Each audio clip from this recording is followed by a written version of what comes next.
Pin Padmaja Venugopal BJPയിലേക്ക് എത്തിയിട്ട് വലിയ സ്ഥാനങ്ങളൊക്കെ കിട്ടുമെന്ന് എല്ലാവരും പറഞ്ഞപ്പോൾ അതിനെ പലരും പുച്ഛിച്ച് തള്ളിയായിരുന്നു. പക്ഷേ ഇപ്പോൾ അതാ ഡൽഹിയുടെ ലഫ്റ്റനൻറ്റ് ജനറൽ ആകാൻ പോകുന്നു എന്നുള്ളൊരു വാർത്തയാണ് ഇപ്പോൾ വരുന്നത്.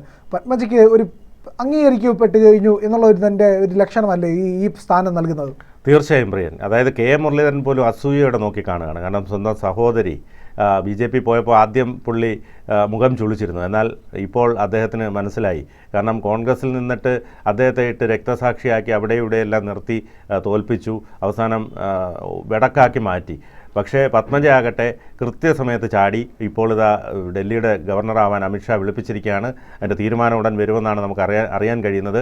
ഏതായാലും വലിയൊരു ദൗത്യത്തിലേക്കാണ് പത്മജ പോകുന്നത്. പത്മജയെ കളിയാക്കിയവരെല്ലാം തന്നെ ഇപ്പോൾ മൂക്കത്ത് വിരൽ വെച്ചിരിക്കുകയാണ്.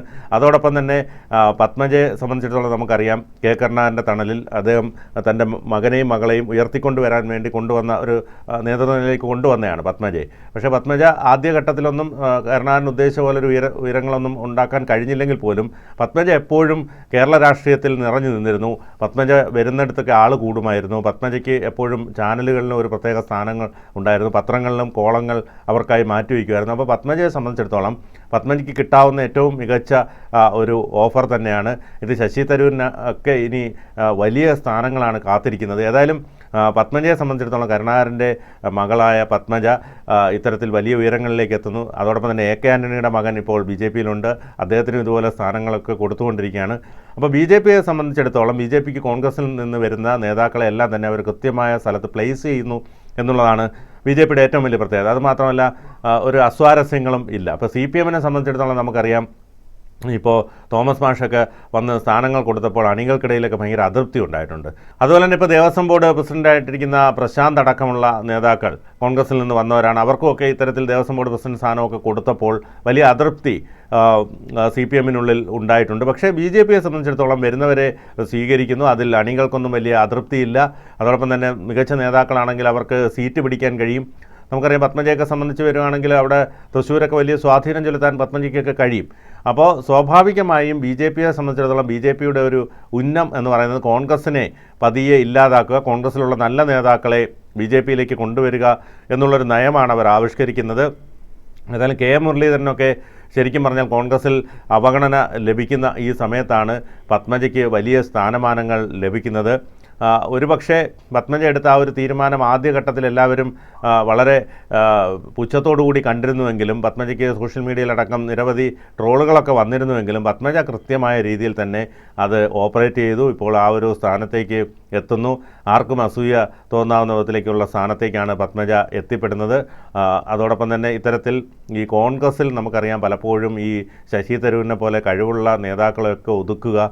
അവരിപ്പോൾ ഓപ്പറേഷൻ സിന്ധുവിൻ്റെ ഭാഗമായി വിദേശ രാജ്യങ്ങൾ സന്ദർശിച്ച് വന്നപ്പോൾ അവർക്ക് ഒരു അഭിമാനത്തോടുകൂടി അവരെ സ്വീകരിക്കേണ്ടതിന് പകരം നീ നാളെ മുതൽ നിലമ്പൂരിൽ പോണ്ട എന്നൊക്കെയുള്ള തീരുമാനങ്ങൾ എടുക്കുന്ന കോൺഗ്രസ് ഇത് കണ്ടുപഠിക്കണം. കാരണം കോൺഗ്രസിനെ സംബന്ധിച്ചിടത്തോളം അവർക്ക് കഴിവുള്ളവരാരും തന്നെ വേണ്ട. കുറേ റബ്ബർ സ്റ്റാമ്പുകളെ എടുത്തു വെച്ചിട്ട് ഇപ്പോൾ കേരളത്തിലൊരു സണ്ണി ജോസഫിനെ എടുത്തു വെച്ചിരിക്കുന്നത്. എന്ത് പ്രയോജനമാണോ എന്തോ, വാ തുറക്കാൻ പോലും അറിയില്ല. അപ്പോൾ ആ രീതിയിലുള്ള ആളുകളെയാണ് എടുത്തു വെച്ചിരിക്കുന്നത്. കേന്ദ്രത്തിലാകട്ടെ മല്ലികാർജ്ജുൻ ഖാർഗെ, ഇയാൾ രാവിലെ സോണിയാഗാന്ധിയുടെ അടുക്കളയിൽ ചെന്ന് അമ്മച്ചി ഇന്ന് ഞാൻ എന്താ പറയേണ്ടതെന്ന് ചോദിക്കും. അപ്പം നീ ഇന്ന് ഇതാണ് പറയേണ്ടത്. അതിനനുസരിച്ച് സംസാരിക്കുന്ന പാവയായി മാറുന്ന കോൺഗ്രസ് നേതൃത്വമാണ് ഇപ്പോൾ എല്ലായിടത്തുമുള്ളത്. നെഹ്റു കുടുംബത്തിനും പിന്നെ KC വേണുഗോപാലിനെ സംബന്ധിച്ചിടത്തോളം അവരുടെ അടുക്കളയിലെല്ലാം പൂർണ്ണ സ്വാതന്ത്ര്യം ഉള്ളതുകൊണ്ട് KC വേണുഗോപാലിന് കുറച്ചുകൂടെ ഒരു എന്തും പറയാം, ഇങ്ങനൊന്നും ചോദിക്കണ്ട, ഞാൻ ഇന്നത് പറയും കേട്ടോ എന്ന് പറയുമ്പോൾ നീ പറഞ്ഞോ എന്നുള്ള രീതിയിൽ പറയാനുള്ളൊരു അധികാരമുണ്ട്. അത്രയേ ഉള്ളൂ. അപ്പോൾ അതാണ് കോൺഗ്രസിൻ്റെ ഒരു ശാപം. അതെ, പക്ഷേ നമുക്കറിയാലോ പത്മജ വേണുഗോപാൽ ഏത് ഘട്ടത്തിലാണ് BJPയിലേക്ക് എത്തുന്നത് എന്നുള്ളത് കൃത്യമായിട്ട് അറിയാം. അതായത് തൃശ്ശൂർ തെരഞ്ഞെടുപ്പ് നടക്കുന്നു, ലോക്സഭാ തെരഞ്ഞെടുപ്പ് നടക്കുമ്പോൾ അവിടെ ആ പ്രത്യേക ഘട്ടത്തിലാണ് കോൺഗ്രസിനെ പ്രതിസന്ധിയിലായിക്കൊണ്ട് നേരെ പത്മജ BJPയിലേക്ക് വരുന്നു. എന്നാൽ BJPയിലേക്ക് പത്മജ പോയതിൻ്റെ ക്ഷീണം തീർക്കാൻ വേണ്ടി വടകര നിന്ന കെ മുരളീധരനെ നേരെ കൊണ്ടുവന്ന് തൃശ്ശൂരിൽ നിർത്തി. അമ്പയെ പരാജയപ്പെട്ടു, വൻ നഷ്ടമാണ് ഉണ്ടായത്. എന്നിട്ടോ അവിടെ വടകരയിൽ നിന്ന് മത്സരിക്കേണ്ട ആളിനെ ഇവിടെ കൊണ്ടുവന്നാക്കിയപ്പോഴത്തേക്ക് മൊത്തം ഷഫിൾ ചെയ്തു. കോൺഗ്രസിന് എല്ലാം ഷഫിൾ ചെയ്യേണ്ടി വന്നു. കോൺഗ്രസിന് അവിടെയും നഷ്ടമുണ്ടായി. കോൺഗ്രസ് വടകര നഷ്ടമുണ്ടായില്ലെങ്കിലും പല സ്ഥലത്തും കോൺഗ്രസിന് ക്ഷീണമുണ്ടായി എന്നുള്ളതാണ്. പാലക്കാട് വിജയിച്ചു, ഈ പറയുന്ന വടകര വിജയിച്ചു, വലിയ നേട്ടമുണ്ടായി, ശരിയാണ്. പക്ഷേ തൃശ്ശൂർ എന്ന് പറയുന്നത് നഷ്ടപ്പെട്ടു പോയി എന്നുള്ളതാണ്. ഈ പറയുന്ന തൃശ്ശൂർ മേഖലയിലൊക്കെ കോൺഗ്രസിന് ലഭിച്ചിരുന്ന ക്രിസ്ത്യൻ പിന്തുണയുണ്ടല്ലോ, അതൊക്കെ അപ്പാടെ ഒലിച്ചു പോവുകയായിരുന്നു ചെയ്തത്. സുരേഷ് ഗോപി ഒരുപാട് ആക്രമിച്ചില്ലേ, ഇവർ വ്യക്തിപരമായിട്ടൊക്കെ ഒരുപാട് ആക്രമിച്ചു. ആ ആക്രമിച്ചതിൻ്റെയൊക്കെ ഫലം കിട്ടിയത് സുരേഷ് ഗോപിക്ക് അതിൻ്റെ വിജയമായിട്ടാണ് കിട്ടിയത്, വിജയമധുരമായിട്ടാണ് കിട്ടിയത്. പക്ഷേ പത്മജ എന്താ ചെയ്തത്? പത്മജ നേരെ BJPയിലേക്ക് ചെന്നു. അപ്പോൾ എല്ലാവരും പറഞ്ഞു ഇത്രയും നാളായല്ലോ ഒരു മാറ്റവും ഇല്ല, പ്രത്യേകിച്ച് സ്ഥാനമൊന്നും കിട്ടിയില്ല. എപ്പോഴാണ് സ്ഥാനം കൊടുക്കുന്നതൊക്കെ പലപ്പോഴും അടക്കം ചോദിക്കാൻ തുടങ്ങി.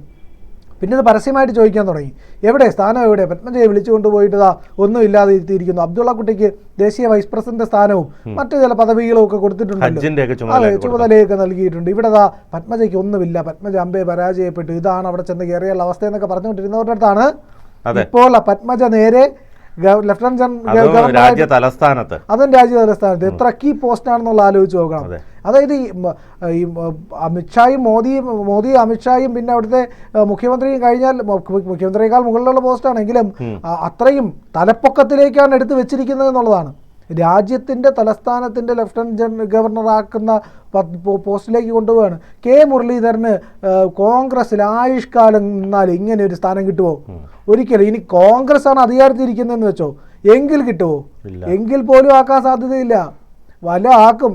എവിടെ ശങ്കർനാരായണനൊക്കെ ഇരുന്ന പോലെ നാഗാലാൻഡ് ഗവർണർ വല്ലതും ആക്കി കൊടുക്കും, ഇല്ലെങ്കിൽ വല്ല മിസോറാമിലോ അവിടെ എവിടെയോ വല്ലതും കൊണ്ടിടും. അല്ലാതെ ഇത്രയും ഉയർന്ന നേതാവായാൽ പോലും ഒരു ഫലവും ഈ കെ മുരളീധരനെ പോലുള്ളവർക്ക് ഉണ്ടാവില്ല. കെ മുരളീധരൻ ശരിക്കും കാലിബർ വെച്ചിട്ട് മുഖ്യമന്ത്രി വരെ ആവാൻ യോഗ്യതയുള്ള മനുഷ്യനാണ്. പക്ഷേ കോൺഗ്രസ് ഒരിക്കലും കെ മുരളീധരനെ വളർത്തില്ല. കെ മുരളീധരനെ എങ്ങനെയൊക്കെ തകർക്കാനും ഇല്ലാതെ, അതായത് രാഷ്ട്രീയ പ്രവർത്തനം പോലും ഞാൻ അവസാനിപ്പിക്കുന്നു എന്ന് കെ മുരളീധരനെ തൃശ്ശൂർ കഴിഞ്ഞപ്പോൾ പറയേണ്ടി വന്നു. പാർട്ടി ചതിച്ചു, പാർട്ടിയിലെ അണികൾ ചതിച്ചു, കൂടെയുള്ള നേതാക്കൾ ചതിച്ചു. ഇലക്ഷൻ തെരഞ്ഞെടുപ്പിൽ പ്രചരണത്തിൽ പോലും പലരും ഒപ്പമുണ്ടായില്ല. അത് എന്തിനാണ് വട്ടിയൂർക്കാവിൽ നിന്ന് ജയിച്ച് നല്ല ശോഭിച്ച് നിന്ന മനുഷ്യനെ കൊണ്ടുപോയത് അങ്ങോട്ടാക്കിയത്?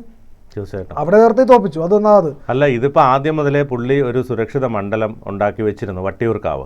അവിടെ നിന്ന് കൊണ്ടുപോയി നേരെ വടകരയെ മത്സരിപ്പിച്ചു. വടകരയിൽ അവസാനം ജയിച്ചു, അവിടെ MP ആയി. നേമത്ത് കൊണ്ടുവന്ന് മത്സരിപ്പിച്ചു. നേമത്ത് എന്തുകൊണ്ട് ഉമ്മൻചാണ്ടി നിന്നില്ല, രമേശ് ചെന്നിത്തല നിന്നില്ല, ഇവരോടൊക്കെ പറഞ്ഞല്ലോ. പക്ഷേ അവിടെ കൊണ്ടുവന്ന് മത്സരിപ്പിച്ചു, തോൽപ്പിച്ചു. അതിനുശേഷം തൃശ്ശൂർ കൊണ്ടുവന്ന് മത്സരിപ്പിച്ചു. അതുമാത്രമല്ല, നേമത്ത് BJPയുടെ സീറ്റായിരുന്നു, അവിടെ BJPയുടെ MLA ആയിരുന്നു. അത് നേരെ 3ാം സ്ഥാനത്തേക്ക് പോയി, ഇല്ലേ? വി ശിവൻകുട്ടി 3ാം സ്ഥാനത്ത് പോയിട്ടിരുന്ന വി ശിവൻകുട്ടി ജയിച്ച് മന്ത്രിയുമായി. ആ ഒരു അവസ്ഥയിലേക്ക് നേമത്ത് കൊണ്ടെത്തിച്ചു. തൃശ്ശൂർ സംഭവിച്ചെന്താ? തൃശ്ശൂരും ഇതുപോലല്ലേ കൊണ്ടുവന്ന് സംഭവിപ്പിച്ചത്. തൃശ്ശൂർ കൊണ്ടുപോയി സുരേഷ് ഗോപിയുടെ അവിടെ കൊണ്ടുവന്ന് നിർത്തി രക്തസാക്ഷിയാക്കി മാറ്റി. അവസാനം MP സ്ഥാനവും പോയി, MLA സ്ഥാനവും പോയി, ഒരു മണ്ഡലവും ഇല്ല, സുരക്ഷിത മണ്ഡലവും ഇല്ല, ഒന്നുമില്ല. അവസാനം KPCC പ്രസിഡന്റ് ആവാമെന്ന് വിചാരിച്ചപ്പം അവിടെ കൊണ്ടുവന്ന് ഒരു റബ്ബർ സ്റ്റാമ്പിനെ കൊണ്ടുവന്ന് സണ്ണി ജോസഫിനെ കൊണ്ടുവന്ന് അവിടെ വെച്ചു. ഇതാണ് കോൺഗ്രസിൻ്റെ സ്ഥിതി. ഇനി കൂടുതൽ നേതാക്കൾ ഇതിലേക്ക് തന്നെ പോകും, BJPയിലേക്ക് തന്നെ പോകും. കൂടുതൽ വാർത്തകളും വിശേഷങ്ങളും നിങ്ങളിലേക്ക് എത്താൻ ABC മലയാളം സബ്സ്ക്രൈബ് ചെയ്യുക, ബെൽ ബട്ടണും അമർത്തുക.